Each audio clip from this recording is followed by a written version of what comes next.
Hi guys.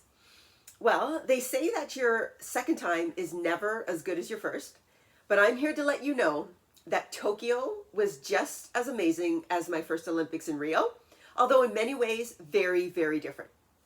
Now guys, I could actually talk about this topic for hours, but what I think I'm going to do is I'm going to give you a glimpse as to what it might look like behind the scenes, from my eyes anyway. And I'm going to do that by answering some of the questions that I got most frequently upon my return from the games.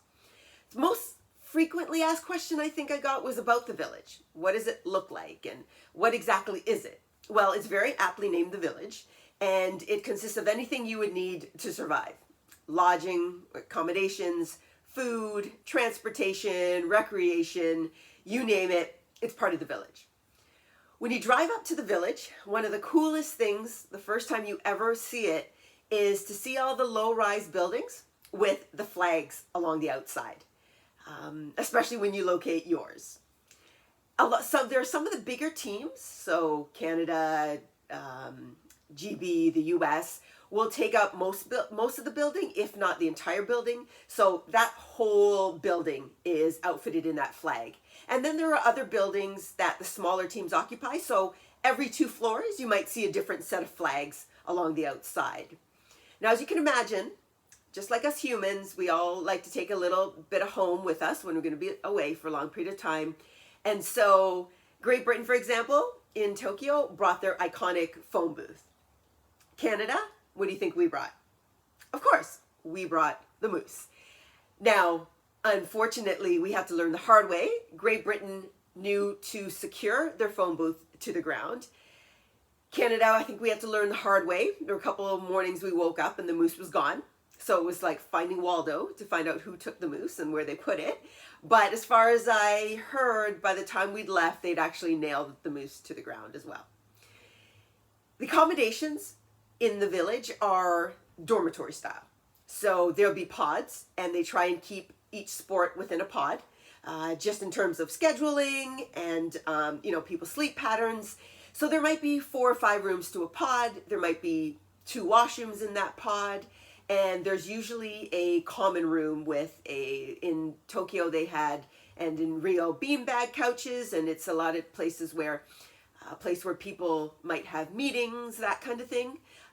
So it is dormitory style, and what you realize is that that housing is roughed in for the games, and then once we leave, you see electrical things kind of in weird places, and you realize once we're gone, they're going to be ripping down walls and actually making those into affordable housing for when the games are over. Also in the village, the food, of course. So there's a huge dining hall. I don't know if it was done by design or if it was something that they implemented because of COVID. But in Tokyo, generally the dining hall is 1 level. In Tokyo, they actually had 2 different levels. So it allowed you to sort of spread out a bit. Along with the dining hall, there's a couple of we call it casual dining, and they're more grab and go stations. So anything that you could wrap up, sandwiches or wraps or granola and those kind of things tend to be in more the grab and go, anything that can be packaged. The other thing that's usually right beside the dining hall is the transportation depot. And I can't lie, when you first get in there, it can be intimidating. There are, I don't know, anywhere from 20 to 30 buses that are all going to different venues. So like me, who works just in athletics, once I find the bus number, that's the same bus I go to every day. I'm good. If you're part of the core medical, if you're going to a different venue every day, you kind of got to pay attention, make sure you're getting on the right bus. I may or may not have won major games, gone to the Olympic Stadium instead of making sure I was getting on the bus to a warm-up track. So does happen. Like I said, may or may not have happened, but I can imagine it's a possibility. Also in the village, there is usually a polyclinic, and that is like this huge medical, they have state-of-the-art medical professionals and technology that x-rays, MRIs, any kind of new scans that are out, you have access to in that facility. We also have in the village generally, and I will admit I have never been into one, but there is a place of worship. And from what I've heard, it's a place that you can go even if it's just for some quiet time. If you didn't necessarily need to go to pray, but just wanted some quiet, alone, meditative time, that's a great place to go as well. And from being honest, I'm not even sure if there was one in Tokyo, as things were kind of scaled down a bit as to not have people, or to make sure people were socially distancing. So there's usually a huge recreation center, and that consists of games. There's foosball, pool tables. They even have those photo booths, depending on what generation you are. We used to have them in a mall where you get like 4 Polaroids while you're making funny faces. They actually have had that at a major games. So fun things like that for people to interact. There's stations where you could, any Nintendo, PlayStation, that kind of thing can be plugged in. Again, that they had that in Rio. They did not have that in Tokyo for very obvious reasons. The other main thing that is in the village is the Olympic rings, the iconic rings. And that tends to be a very, besides the dining hall and the transportation depot, probably the busiest site at the Olympic Games. And there are people there 24 hours a day going to take pictures. It's a lot mingling happening, that kind of thing. In Tokyo, as the athletes had to leave 48 hours after their event, let's just say a lot of goodbyes were said until wee hours in the morning at the Olympic rings. It tends to be an area that people can hang out. Just an interesting fact, I always wondered why at these games, Canada always seemed to be so far away from the dining hall and the transportation depot. And I was like, don't they understand, as medical staff, we got the tables, we got our med kits sometimes, you've got equipment, you've got your backpack. I couldn't get it. I couldn't understand it. And then I realized Canada tends to pick a building that is furthest away from the dining hall and the transportation depot because it tends to be the busiest. It's where people are always coming and going. All hours of nights tend to be where people hang out. So totally understand that. Except in Tokyo, we probably were the closest building to the ring. So guess like everything, it's a give and take. Now, we can talk about the food. I get asked a lot about the food. I don't know if it's personal because people know how I feel about it, but it is a very big topic. The food is 24 hours a day. Yes, if you are up 24 hours a day, there is something to eat. The main dining hall has foods from all over the world, as there are athletes from all over the world. So you get everything from steak, potatoes, every kind of vegetable, every kind of fish. The great thing about Tokyo was they had authentic ramen noodles, udon noodles, they had paratha, they had other kinds of rotis, they had curries that were not just stew, but actual curries. Hands down, I would say for me personally, Tokyo had the best food of any village that I've been in. The food is also available, like I said, at grab-and-go stations, as well as in Canada's building on the second floor. There was a huge table that was set up. And 24 hours a day, there was always something on there, from granola to crackers to cookies to fruit.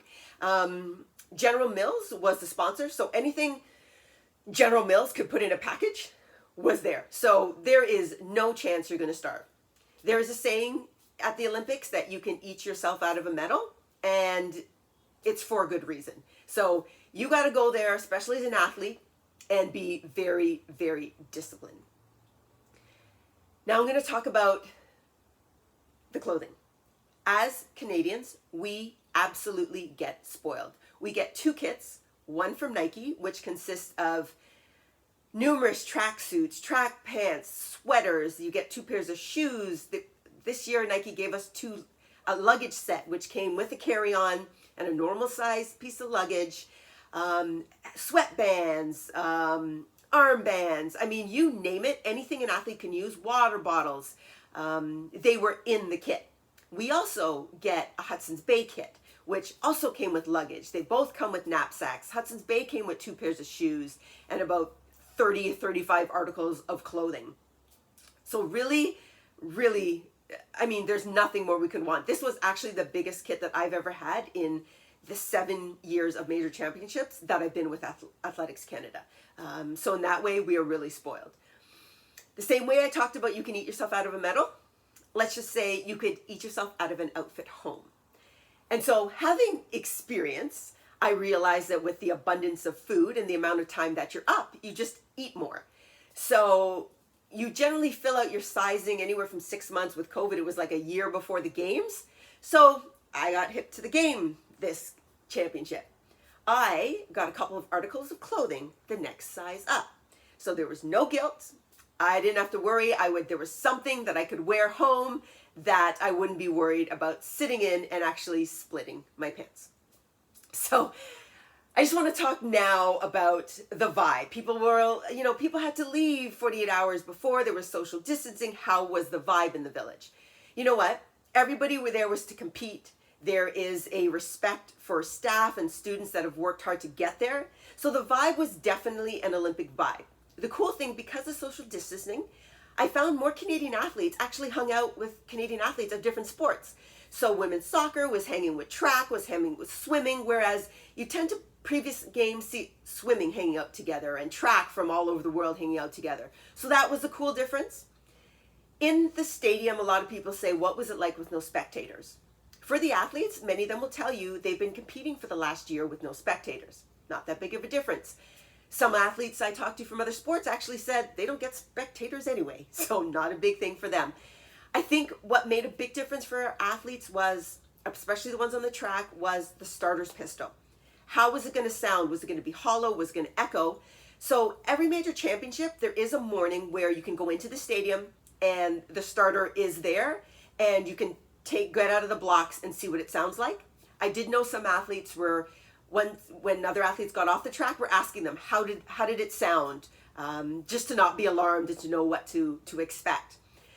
A couple people I talked to, the biggest difference they had with no spectators was the medal ceremony. Usually the stands are filled and everybody in that stadium is rooting for you and cheering for you. And so I think that was hard for the athletes, as it was for the most part empty except for a couple of staff that were there. So selfishly, I'm going to tell you, for me, I'll say me personally, having no fans in the stands was great. As staff, we generally might get into an event or two in one of the last events, or depending on the schedule. Depending on where the warm-up track is to the main track, it could take you, 5 minutes to get over there with security and the amount of people, and then trying to find the area that staff and athletes can sit in. It could take you 30 to 40 minutes to get in and out of the stadium at a regular championship. With no fans, guess what? You could go in, watch a race or a throw or a field event, and be back in if you got a message on your phone, somebody looking for you, with enough time to be able to treat somebody without having to panic about if somebody's waiting for you at the warm-up tent. So selfishly, for me as staff, it was actually a good thing. So was Tokyo different than Rio? Absolutely, but it's no different from any two championships. Pan Am's in Peru as compared to Commonwealth Games in Australia. Depending on where they are in the world, the location's different, policies and procedures are different, and the logistics of every game is different. The one thing that will never change is you are amongst the best athletes in the world that have come together to showcase their talent and all their hard work. So guys, it doesn't matter. It doesn't get any better than that. So I hope to shed a little bit of light into what it might be like behind the scenes. Like I said, I could go on about this topic for hours. But thanks for listening and have a good one, guys.